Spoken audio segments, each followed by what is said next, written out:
ये तो सब चलता है, कुछ बहरूपिये टाइप लोग हैं जो इस तरह का एक दुष्प्रचार करते हैं। करते रहने दो उनको, सबके कपड़े उतर जाएंगे, सब नंगे होकर मैदान में आएंगे। देखना तुम जरा, पब्लिक जो होती है ना, तय करने वाली पब्लिक होती है कि वो किसको अपना राजा माने, किसको अपना नेता माने, किसको अपना सेवक माने।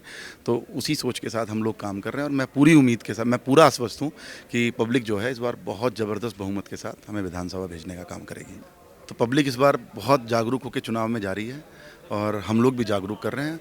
और देखिएगा, बड़े अलग ही तरीके से चुनाव होगा। कैराना का चुनाव इस बार इतिहास बनाने का काम करेगा। बस मैं इतना कहना चाहता हूँ। चलिए, हेलो हेलो दोस्तों, नमस्कार। मैं हूं रोहित शर्मा और आप देखना शुरू कर चुके हैं हिंदुस्तान 9 न्यूज़। कैराना में आज योगी जी आए और कई चीज़ों पर उन्होंने बात की। कैराना के प्लान पे बात की, कैराना के बनते कट्टों पे बात की और समाजवादी को जिन्ना का उपासक तक कहा। और वहां पर मनीष चौहान भी पहुंचे थे। मनीष जी, हिंदुस्तान 9 पर काफ़ी दिनों के बाद एक बार फिर से आपका स्वागत है। धन्यवाद रोहित जी। आज योगी जी आए, कई चीज़ों की बात की। कैराना के बनते कट्टों की उन्होंने बात की कि कभी कैराना में कट्टे बनते थे और आज कैराना देखिए कितना बदल गया है, शामली कितना बदल गया है।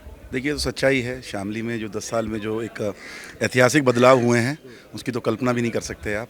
मतलब मैं समझता हूँ कि शायद आज शामली जो है, चाहे वो हाईवे के मामले में हो या फिर तमाम तरह के विकास की अगर हम बात करें, तो शामली आज नंबर 1 पर है। तो वो सब देन हमारी यशस्वी मुख्यमंत्री जी का, जो उनका विज़न रहा डेवलपमेंट का, उस पर, और जीरो टॉलरेंस की जो उन्होंने नीति अपनाई, जिसके लिए विशेषकर उनका फोकस कैराना पर था। तो उसको उन्होंने ज़मीन पे उतार के प्रैक्टिकली करके दिखाया है और उसका नतीजा है कि आज कैराना वो पहला कैराना नहीं है, शामली वो पहले वाला शामली नहीं है। बदलाव है निश्चित। जिन्ना के उपासक तक कहा समाजवादियों को कि वो जिन्ना के उपासक हैं, हम किसानों के उपासक हैं, जनता के उपासक हैं। देखिए, अब जो जैसे काम करेगा उसको वैसा ही कहा जाएगा। तो इसमें तो कोई शक नहीं है कि जिस तरीके से योगी जी ने एक विकास का, किसानों का भला किया, उद्योग को लाभ मिला, जितने भी उद्योगपति हैं आज वो सब खुश हैं, किसान भाई हमारे खुश हैं। तो सभी लोग जो डेवलपमेंट की जो सोच रखते हैं वो सभी लोग खुश हैं। तो जो जैसा होगा उसको वैसा कहा जाएगा। और भी तमाम बातें हुई। त्रिवेणी तक कह के गए शामली को कि एक प्रयागराज में त्रिवेणी है और एक शामली का संगम त्रिवेणी है जो 3 हाईवे को जोड़ता है। त्रिवेणी शामली को उन्होंने नहीं, बहुत बड़ी बात है। देखिए, आज उनका मूड हमें तो बहुत अच्छा लगा और जिस तरह का, और मूड अच्छा, जो उनके जो आवाज़ में आज दम था, तो वो कहीं ना कहीं इस चीज़ को लेकर था कि जब आदमी कुछ करता है तो शामली के लिए इतना कुछ माननीय योगी जी ने किया है, इतना ज़बरदस्त तरीके से परिवर्तन। संगम पे आप डेवलपमेंट देखिए जाके। आज मैं समझता हूँ कि आने वाले 5-7 सालों के बाद शायद जो त्रिवेणी घाट है हमारा, ये आप देखिएगा, संगम घाट जो है वो, उसको देखिएगा आप ज़रा, किस तरह का माहौल बनने वाला है वहाँ पर। और अभी से इतनी भीड़ लगती है। मैं उस दौरान निकल रहा था जब नाहन पड़ा इस बार, तो देखा वहाँ पर तो घंटों जाम था। तो देखिए, जब आदमी डेवलपमेंट करेगा, जब आदमी दिल से काम करता है, तो उसकी आवाज़ में वो चीज़ें तलखी दिखाई देती हैं। तो वही आज योगी जी के भाषण में और उनकी बातों में सुनाई दिया। हाँ, ये जो जनसभा हुई कैराना में हो गई, कुछ लगा फ़ायदा हो जाएगा इस जनसभा से? अरे, फ़ायदा ही फ़ायदा है। देखिए, हम लोग तो सरकार की जितनी भी नीतियां हैं, जो हमारे बड़े नेता हैं, उनकी विचारधारा को लेकर हम लोग ज़मीन पे उतारने का काम कर रहे हैं, क्षेत्र में लोगों के बीच में जा रहे हैं। तो निश्चित रूप से अचानक से कार्यक्रम आया। कार्यक्रम तो बहुत भव्य होना था, लेकिन क्योंकि परसों ही जानकारी मिली और परसों ही वो आए, तो मतलब आज वो पहुँचे, तो एक दिन की तैयारी में एक बड़ा शानदार जनसभा हुई। तो मैं समझता हूँ जब अगला कार्यक्रम होगा तो वो बहुत ही अद्भुत और बहुत शानदार होगा। मैं भी देख रहा हूँ मनीष चौहान गांव दर गांव घूम रहे हैं कैराना के। तैयारी कैराना है। विधानसभा की तैयारी। अब बहुत ज़्यादा समय नहीं रह गया है, बस अब समय आ ही गया है। मैं समझता हूँ 6 महीने रह गए हैं।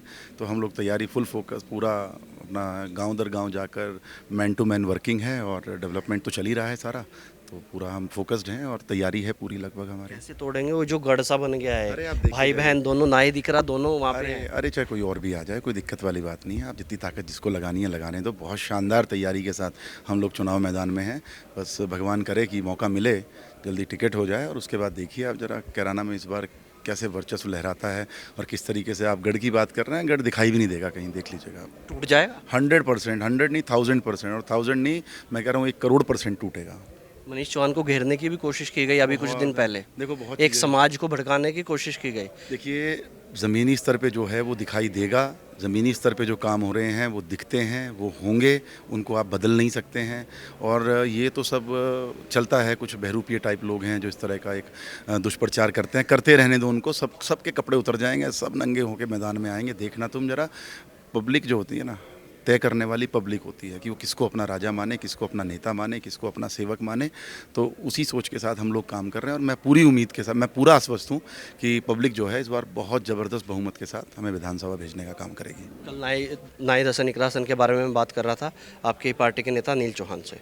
उन्होंने कहा कि कश्यप समाज का जितना नुकसान इस परिवार ने किया है शायद ही किसी परिवार ने किया हो, ज़मीनों पे कब्जा किया हो, कुछ और किया हो, इससे ज़्यादा कोई नुकसान नहीं कर सकता। इतना बड़ा आरोप उन्होंने। देखिए, मैं पर्टिकुलर एक समाज की बात नहीं करता हूँ, मैं सर्व समाज की बात करता हूँ, सभी धर्मों की बात करता हूँ। जितना नुकसान इन्होंने किया है, आप छोड़ दीजिए कश्यप समाज, गुर्जर समाज, वैश्य समाज या हमारा राजपूत समाज या कोई भी, सबको छोड़ दीजिए आप बात करिए जिन्होंने उनको वोट दिया है उनका क्या किया है, उनका भी तो नुकसान ही किया है।